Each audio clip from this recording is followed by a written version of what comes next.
Dylan and the panel a hand.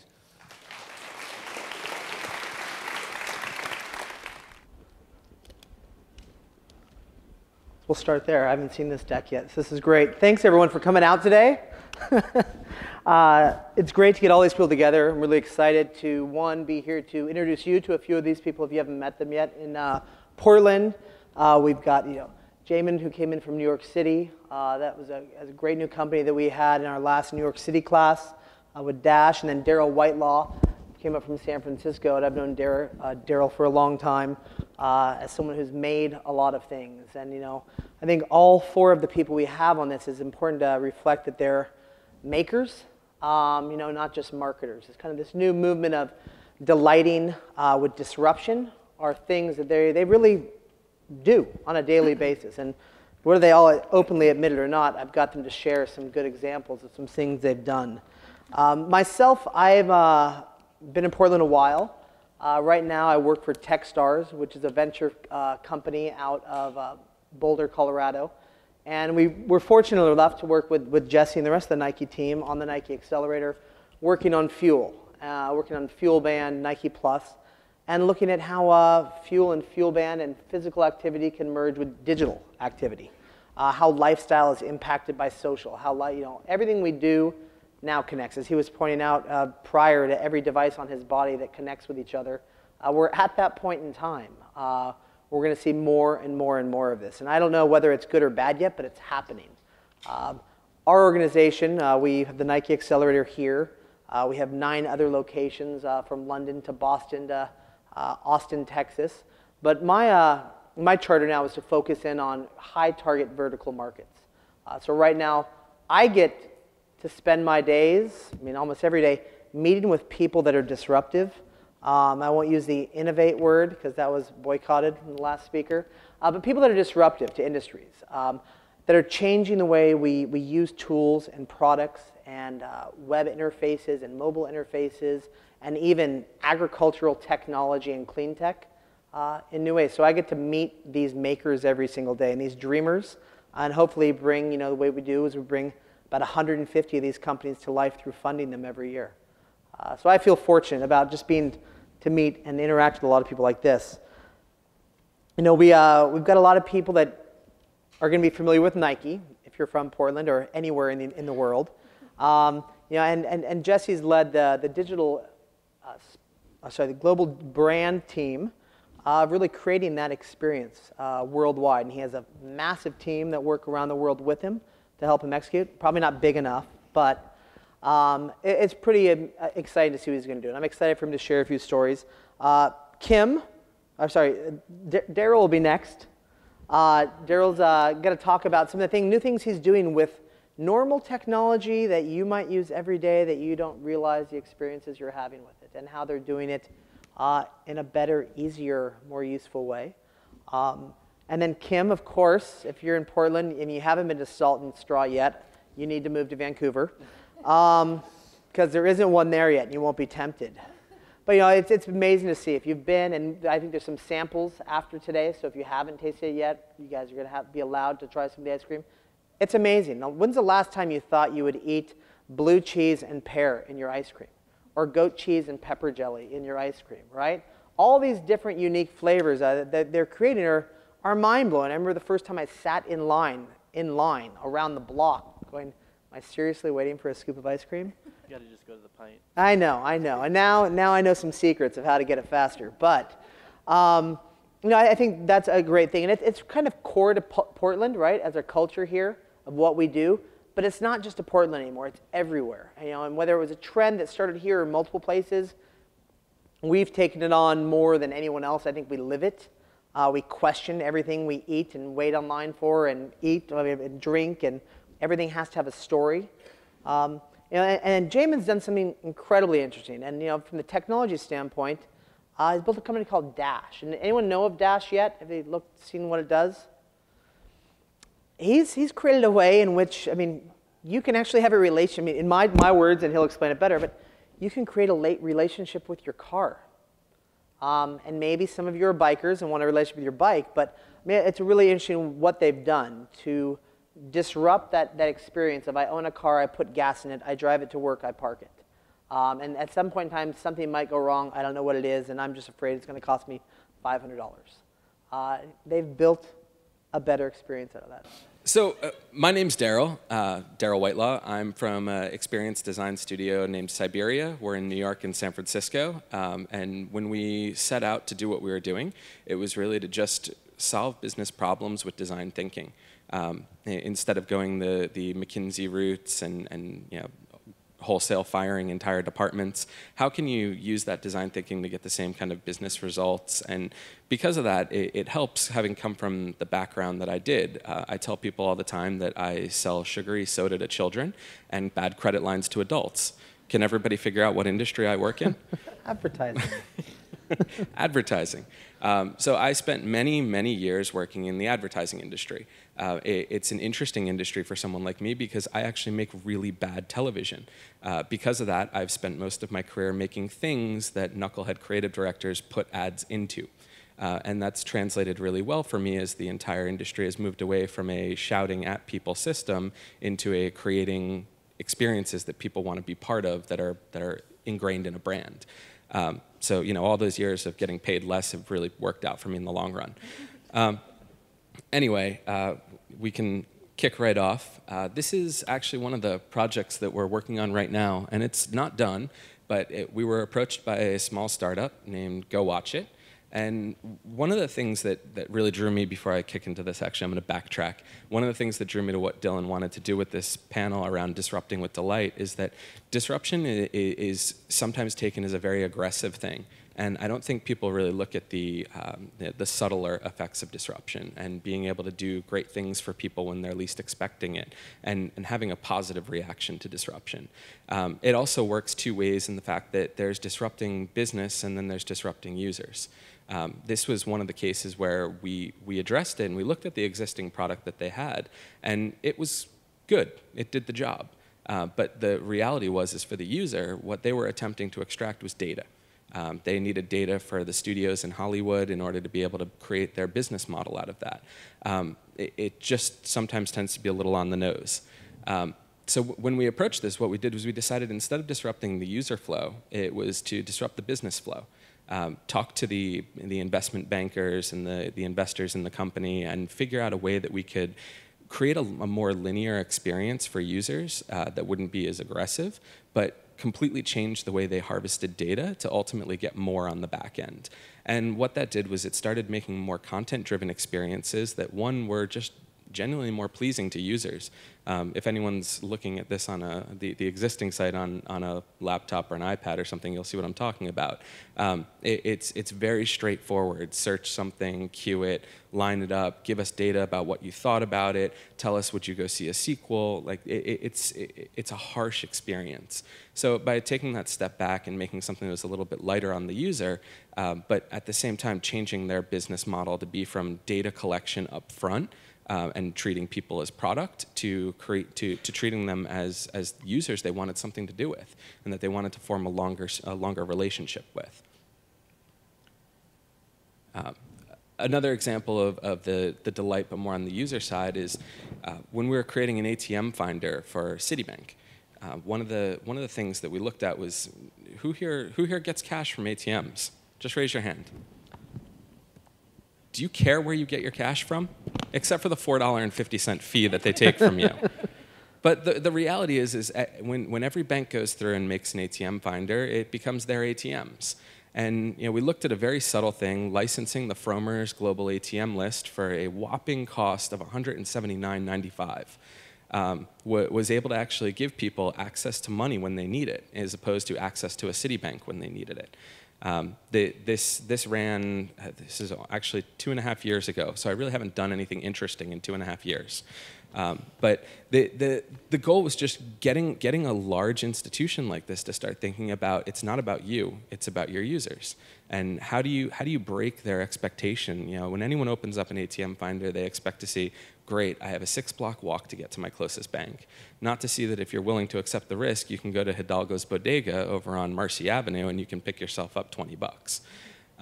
So it's really important that these companies, and this is what we push so hard for and what I hope everyone else is pushing so hard for, is to let themselves take a back seat. create that level of happiness and delight in their users and their customers. And then one of the last parts here is this is another product launching this month, and it's called Liner, and it's a used car. It's a CMS and inventory control system for used car dealers, entirely mobile-based. And right now, if you walk into your typical mom-and-pop used car dealership that is not a CarMax or some other large chain, you'll typically find a key taped to an index card. And it's a really low-fi system. Actually, I think the lowest fi you can possibly get. But when we started building this thing out, and we started especially doing the interview process, most of the answers were, well, I don't really need anything more. It would be great if you gave me something that would put those cards on a screen. Can you do something where I can take a picture of the card? I think was actually one of the direct quotes we got in an interview with one of the salesmen. And as we were building out the idea of it, we kind of realized that there were 12 fields to fill out, something that they're used to filling out every day, no issues, no problems. They have to do it anyway, and they fill it out. But we looked at the car and took a step back, and we looked at what was the one thing in the car that every car has that allows you to get a ton of data from it, and that was the VIN number. And nobody once in all of our interviews, I think almost 150 interviews, once said to us that VIN number was a source of logic, or something that would help them. And we did some sniffing around, and again, the whopping cost from Data One is $1,000 a year to run a VIN decoder with unlimited decodes.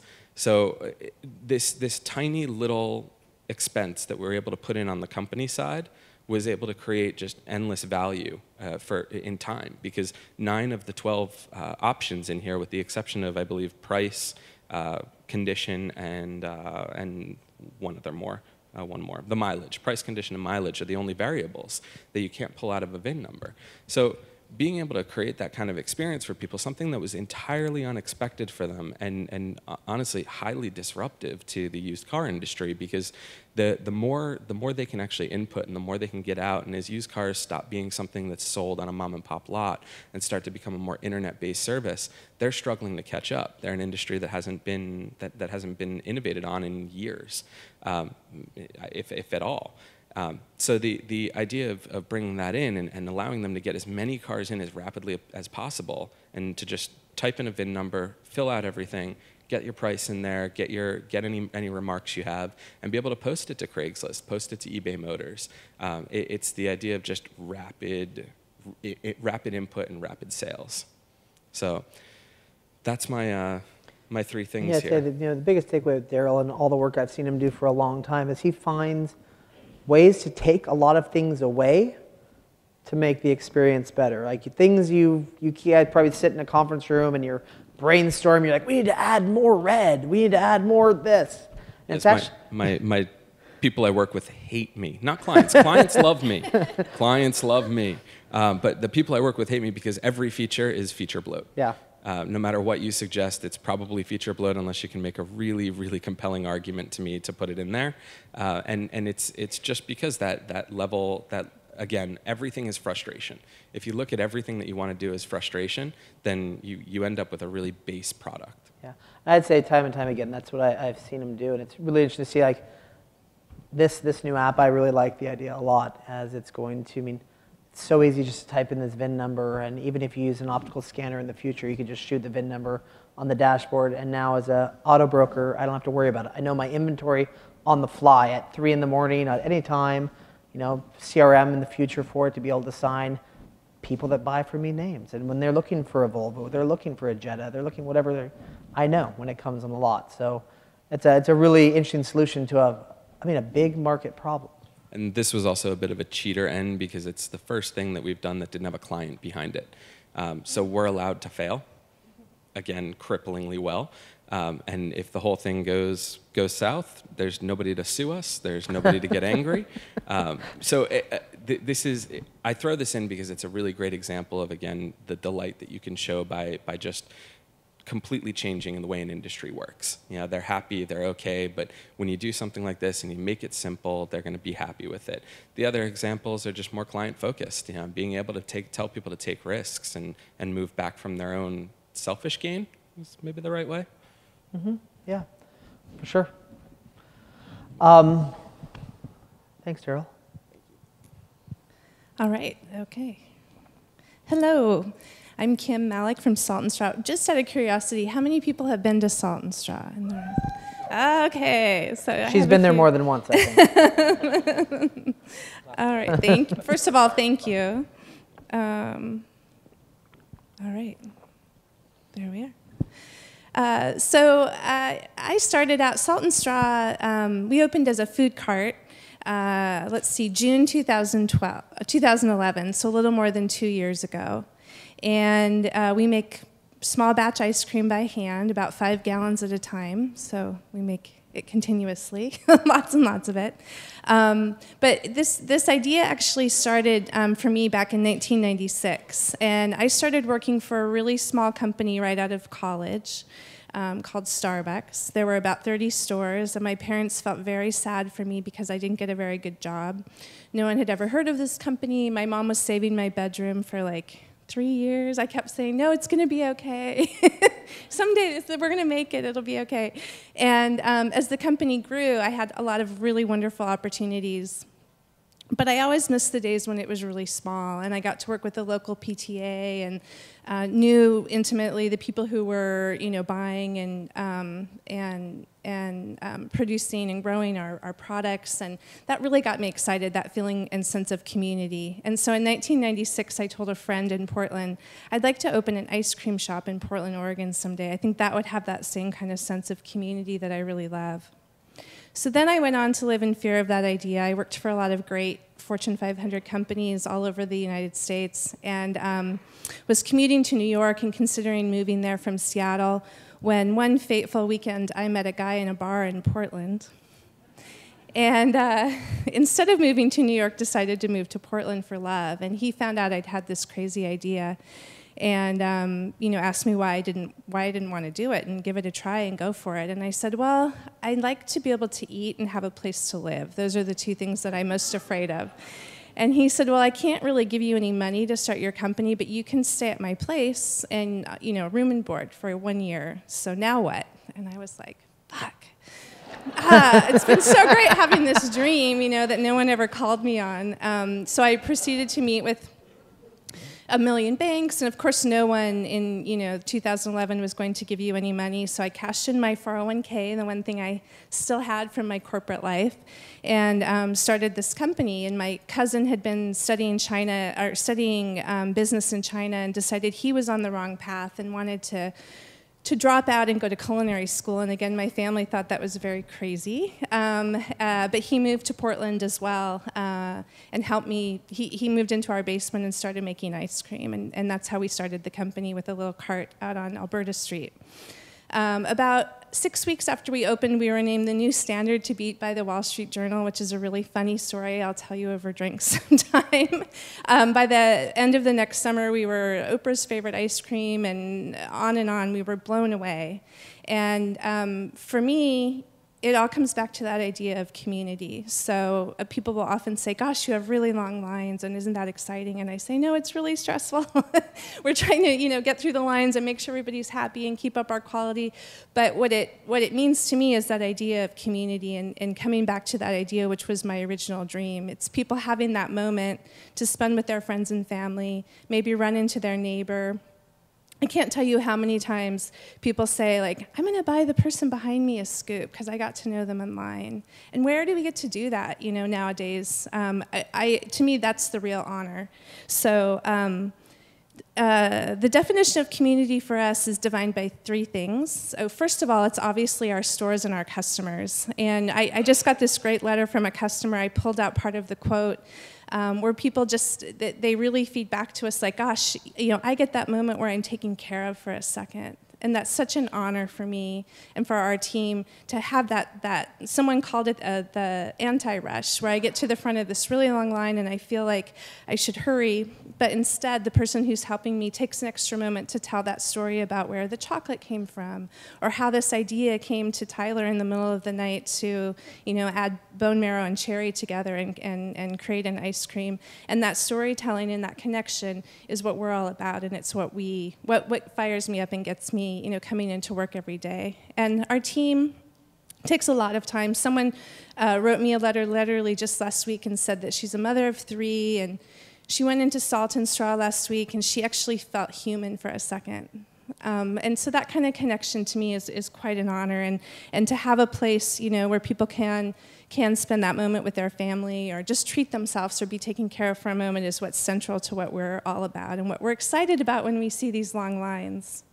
The second part is obviously the product. And people will often say, like, how did you come up with sea urchin ice cream? That sounds really crazy. Or, all these incredibly bizarre flavors. But for us, it's never to do something outrageous. It always goes back to the idea of sort of like discovering Oregon through ice cream. And we quickly realized there was this great opportunity to do that. We obviously wanted to work with local farmers, and I think in the beginning there was one flavor, something around maple and bacon, that we didn't want to do because Denny's was doing it, and it just seemed sort of trite. And Tyler, my cousin, was drinking a beer one day at a local brewer, and the guy said, he was saying, this brown ale really has a lot of mapley tones to it, and could we make an ice cream out of brown ale? You can't cook it down because it doesn't taste very good, and you can't pour beer into ice cream because it gets really icy.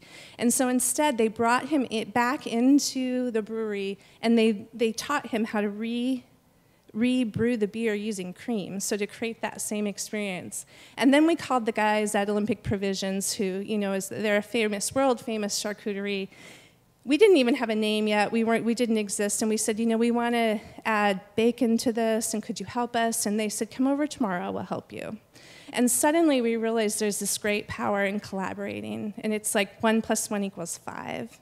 And as we did that more and more through the community, right now we just got done with a chef series collaboration where you could learn about 5 different chefs who were here for the Portland Feast Food Festival through ice cream. So you could bring their style of cooking to life through an ice cream flavor and learn about these chefs that were in Feast. Or maybe you're learning about Portland's underground chocolatier scene, where we have all of these amazing tiny chocolate makers, and we're featuring one of each of them in our ice creams, or tea blenders, or cheese makers. I mean, the list goes on, and it's suddenly this idea of like, here's Portland through ice cream, and here's your community. And that's what leads us to these quote-unquote crazy flavors that we do. It's really a reflection of our city in the Willamette Valley. And then the last part for us is about the broader community. And, I mentioned earlier the PTA, and I'll just close with a story. We try to give at least 5% of our profits to charity. We were really proud to give, health insurance to our employees right out the gates and things like that. We founded the company believing that strong community equals a strong business. And so for us to invest in our community really is a sustainable way. And this little guy, Eric, we were named Bon Appetit's favorite milkshake. And so we thought, let's have all the PTAs that are near our stores do a contest, and the kids wrote in a haiku about their favorite milkshake.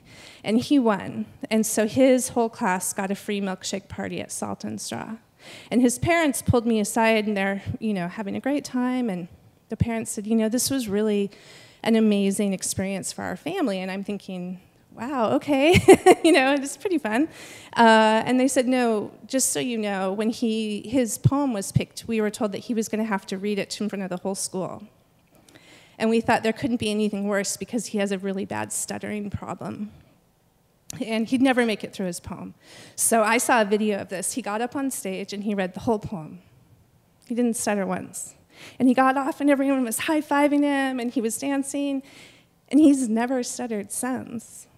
And to me, that was just the perfect example of that ripple effect you can have through business and investing in community, where you don't know what your effect you're going to have on someone else's life, and then what he may go on to do in this world. And so our team loves that story, and we love being able to give back and invest in the local community and develop relationships, and that's what we're all about.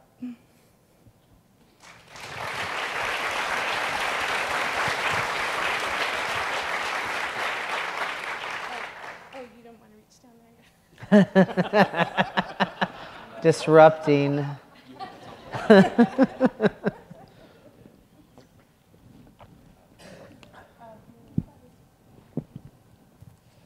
Okay, my name is Jamin Edis. I'm the founder and CEO of a company called Dash. I speak funny because, like the Sting song, I'm an Englishman who lives in New York. I'm also a failed screenwriter. I'm a father of 2 young girls. And I'm now trying to build a startup. After nearly 20 years of working as a stiff wearing a suit, doing corporate work, I figured I'd go off and strike out on my own. And that's what we're doing with Dash. So at Dash, we're building a connected car platform. We've been around for about 14 months. We just finished the New York Techstars Accelerator back in the summer. The vision we had when we started building Dash was to take 130 million cars on the road today in the US and turn them all into smart cars. And part of the inspiration behind that was this. Now, if you are a child of the 80s, as I was, I used to have a ZX Spectrum as well. You'll remember, this is Kit from Knight Rider. So growing up, I was obsessed with this show, with this car. I had the toy car. I had the David Hasselhoff action figure. I even grew a little mullet, which was pretty special.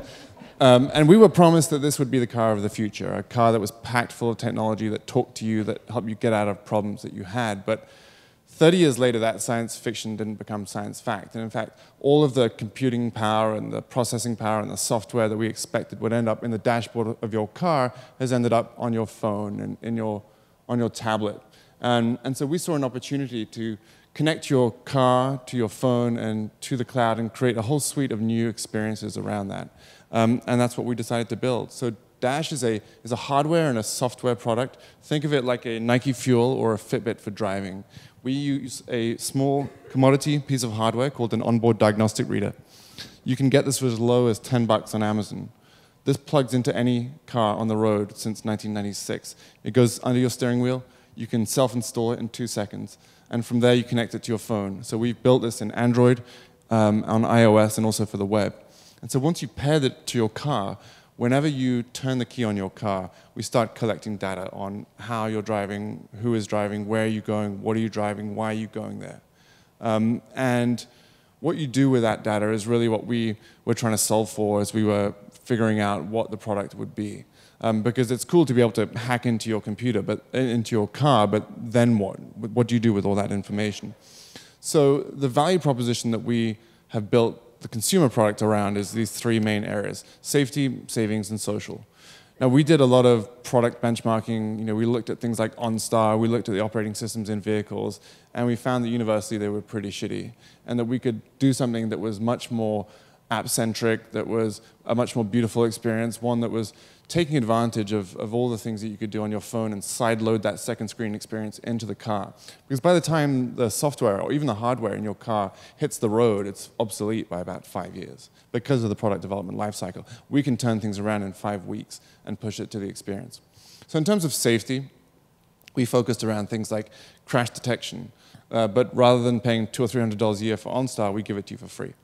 When your check engine light goes off, which is usually a period of kind of stress and anxiety, we tell you in plain English, in real time, what's wrong, what the severity of the issue is, where you can get it fixed, and what it will cost you in parts and labor. And we do all of that for free as well. We score your driving. It's out of 100, and it goes up and down at the end of every trip. On the one hand, it gamifies the driving experience, which is kind of fun. On the other hand, it also acts like a credit score. So as we show improvements in your driving behavior, it then translates into cost savings. So you can save 15, 20% on your insurance premiums, which can put up to $300 a year in your pocket. We can also help you save money on gas. We can help you save money on repairs and maintenance.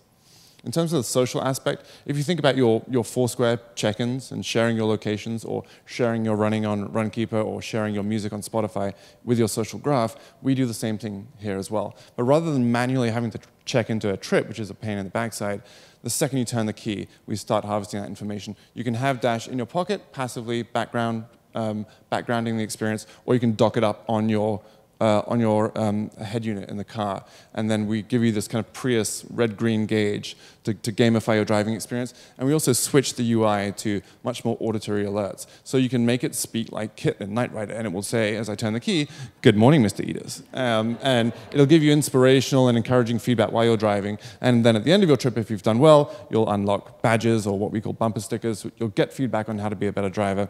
We'll tell you how your score went up or down, but we also want to turn that into real cost savings for you. because people spend too much money on driving. They spend $10,000 to $15,000 a year here in the US. Also, cars are very complex. There are 30,000 moving parts in it. Most people don't know what's going on under the hood of their car. And we get rid of that kind of asymmetry of information for you as a driver when something goes wrong.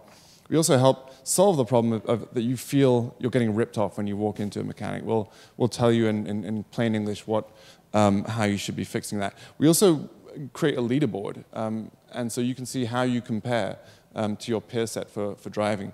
Because all of this information that we're gathering, we see we're really just scratching the surface with it. If BMW call their cars the ultimate driving machine, we see cars as the ultimate data machine. And that's really what we are harnessing as an opportunity here with Dash. The consumer proposition is only the beginning for us, because we are gathering about 300 data points in all. We take it from the engine sensors, we pair that with the smartphone sensors, GPS, accelerometer, gyroscope, compass.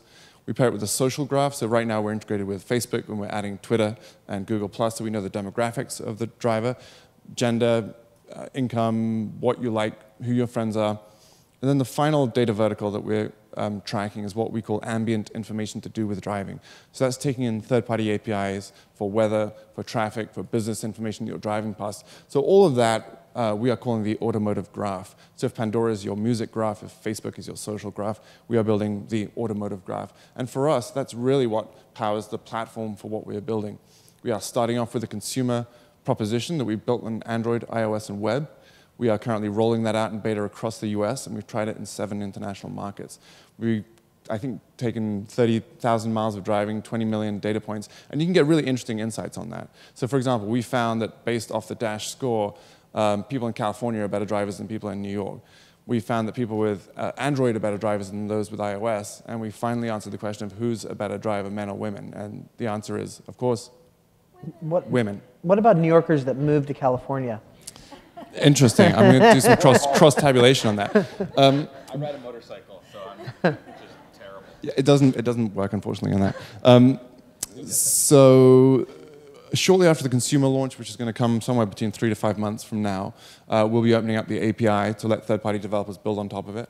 And then we'll be rolling out a suite of enterprise solutions for fleet management, for insurance telematics, for CRM for dealerships. And then, frankly, we don't have to solve all the problems. If we open up the platform and make the data accessible to developers, they can solve those feature sets for us.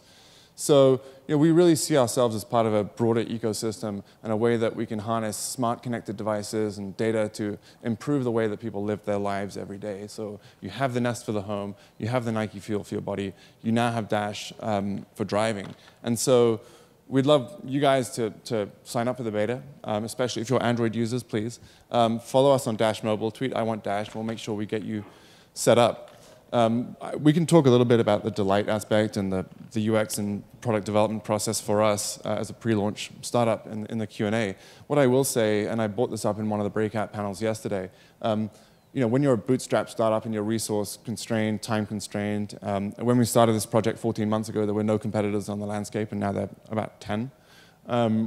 We have this kind of Maslow's hierarchy of needs. And so what we're doing is pretty complex from an engineering perspective. We are building out multi-platform. We're working with dozens of hardware SKUs, and we are working with hundreds of models of cars. So it's a really tough engineering problem to try and solve. And we need to get that right first, because if it doesn't work, there's no point launching it and coming to market. And so all this talk of delight and beautiful user experiences, for me, as the CEO part of the founding team, I'm driving that home all the time. For the CTO, he wants to kill me because I'm saying, make it beautiful, like, show me some whimsy, and he's saying, shut up. I just want to make it work. And so I'm looking forward to getting past that beta phase where we know that it works, and then adding in more and more of these delight moments to what we're building. But in broad strokes, that's what we are doing with Dash. Do you think, from all you guys out here, would a lot of you be happy if you had a Dash in your car to actually know what was happening? Would you find it useful? When I first saw you guys go into the New York program as one of the 10, I thought it was genius. I think it's the retrofitting of all the existing cars, even the new cars. They're overcomplicated. Outside of the Tesla, I don't know if anyone's really getting it right, and maybe they're just kind of the North Star to point to. But it kind of leads me to the question of, I had a few of them, and for sake of time, I'm going to cut it down. But it feels like all of these companies, all the examples you're seeing are, these guys strive so hard to create that amazing customer connection and experience. But in all the examples, from Nike to the city example, right, to Salt and Straw to Dash, everyone has a North Star they're pointing to, right? Everyone's like, that's why we're doing this. And everything else kind of follows underneath. And I think the question I have on that, you guys all emulate that. You're all pointing towards that, and you're all doing that daily. But are brands overall, is it becoming a norm that everyone has to create an experience? Is experience the new table stakes to get into launching or doing or participating in a consumer world today? Or what? I mean, I'm not quite sure. Are we trying too hard to create experience? I would say absolutely. I mean, at this point, well, absolutely that it's table stakes. Yeah, there's attention is at a premium, and channels are at a maximum. So you need to do something to separate that signal from the noise, and that makes it where you can no longer just step up and do whatever you want. You have to do things that people want to engage with, and if you don't create good experiences, nobody's going to want to engage with you. Do you think that, I mean, on that, is the social reach now outweigh what it used to be? It's no longer the water cooler at the office or, right, whatever the old models would be, but it's now immediately, if I have I'm Instagramming my pear and blue cheese ice cream before I've even walked out of the door. Well, it's not even just that. It was the United thing talking about before. I don't know about you guys. Anyone fly United in here? No. I fly United a lot. So if you don't fly United a lot, my experience is fucking awesome because yours is super shitty. So they only care about me. And I don't have a lot of followers on Twitter, but I have enough that when I say something, I get a phone call, not a tweet back. So they're definitely parsing out because of social who needs to be taken care of. Squeaky wheel gets the grease mentality. But yeah, the social aspect of everything we do with brands is changing the entire landscape. You never had a voice before. Now you have a voice. Anyone want to add to that at all? Yeah, I mean, I guess our philosophy around that, and we try to look at every decision we make, we ask ourselves, is this what a generous brand would do? And we are so honored that every person who walks into our shop, we talk about it nonstop with our team, what an honor it is to have them come in and spend that moment, whether they're trying to, it's a dad who has his kid once a week and they want to have a memory for the rest of their life, or it's a first date, or it's just that, the way you're going to end your evening and, what you think about when you wake up the first thing the next morning. And so we're really honored to have you come in. And, I remember we were trying to figure out what spoons to use for samples, and we had all these different options, and we were asking, what would a generous brand do? And we picked metal spoons that were designed just so that felt good. And so I think people have a lot of options, and it is such an honor to have them choose your company. And I think we need to honor that with what we deliver to them, and that's how we think of it. Yeah, I would say that as Nike, it's easy. You have to focus on where kind of the company started, and when hearing Kim's story about her dream and kind of Salt and Straw as this local company, and you kind of that's how we like to look back on the way Nike started. It literally was a handshake between two individuals who had this kind of dream of serving runners, and really focusing on staying close to those roots allows and using new technology to do that.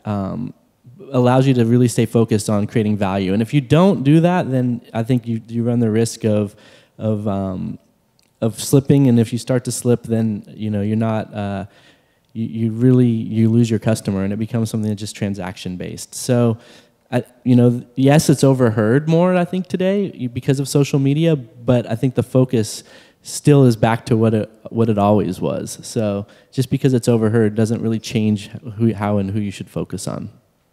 Is there one brand outside of your own that you guys look to for guidance? That they create great experience, they create great delight, they're customer first? I mean, we certainly had inspiration in terms of what we were building. We were lucky to work with Eyesight and some of the design team there in the early ideation of what we were doing. I remember some of the marching orders that we gave the team was make this look like Runkeeper meets Path, or Path, as you say in America. And I think we're constantly trying to sort of aspire for something like that. And for me, there's always a tension because part of me wants to put as many things in there as possible, which then leads down the feature creep road. I'm constantly struggling with that. The other thing is, I've got a sort of high bar of quality, and trying to wrestle this kind of idea of perfectionism versus just putting it out there and shipping it and iterating it is something I'm learning to try and do better Not every really single an day. MVP kind of guy, are you? What's that? Not really a minimum viable product kind of guy. No, exactly. But actually, so one fun thing is that we started off trying to aspire to be more like Path, and now we have their CEO Dave Morin as one of our investors, so that's great. Yeah, you've got attracted a great group of investors Yeah, so we far. love So that's awesome to see.